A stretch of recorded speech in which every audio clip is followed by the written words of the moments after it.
నీకు మంది ఎక్కువైపోయి ఓవర్ యాక్షన్ చేస్తున్నావు. నేను వెంటనే డిస్మిస్ చేస్తాను. బార్కింగ్ డాగ్స్ నో బైట్స్ అంటే అరిచి కుక్కలు కరవని మా బాగా చెప్పాడు. ఆహా,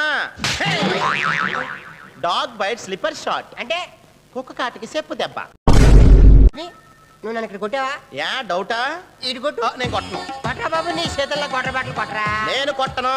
రే ఒక చెంప మీద కొడితే రెండో చెంప చూపించమన్నారా గాంధీ గారు. కొట్టరా ప్లీజ్ రా. ఒరే, రెండో చెంప మీద కొడితే మొహం పగల కొట్టమని మెగాస్టార్ చెప్పాడన్న సంగతి మాకు తెలుసురా. రే అర్జున్, ఆహా నువ్వు చిన్నప్పుడు ఎలా ఉన్నావు, ఇప్పుడు కూడా అచ్చం అలాగే ఉన్నావురా. ఏం మార్పు లేదు నీలో. అరే పాగలగానే ఎక్కడ ఉన్నావు ఇంద్రబాయ్? అర్జున్, అర్జున్ నువ్వు కూడా చిన్నప్పుడు ఎలా ఉన్నావు, అచ్చం అలాగే ఉన్నావురా. అసలు ఏం మార్పు లేదురా నీలో. ఒక చొక్క కాఫీ పట్టరా. అలాగే.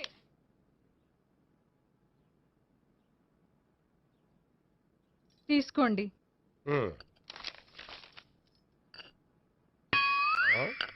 ఇదేమిటే కాఫీ కప్పు ఇవ్వకుండా ఖాళీ కప్పు ఇచ్చావు? మీరే కదండి చుక్క కాఫీ పట్టరా అన్నారు, అందుకని చుక్కే తెచ్చాను. నువ్వు కొవ్వుతో విసిరింది పువ్వుని కాదు, నా లవ్వునే. ఇంకా ఎక్కువ మాట్లాడావంటే నిన్ను కూడా బయటకు విసిరేస్తాను. అంత తేలిగ్గా విసిరేస్తానే, మనం లైట్ వెయిట్ కాదు హెవీ వెయిట్. నువ్వు మొయ్యలేవులే. అసలు నా రూమ్ లోకి ఎందుకు వచ్చా? మెల్లిగా నీ మనసులోకి వచ్చేద్దామని. నువ్వేం చేసినా నేను నిన్ను ప్రేమించను, పెళ్లి చేసుకోను. అయితే నువ్వు పెళ్లి చేసుకో, నేను ప్రేమిస్తాలే.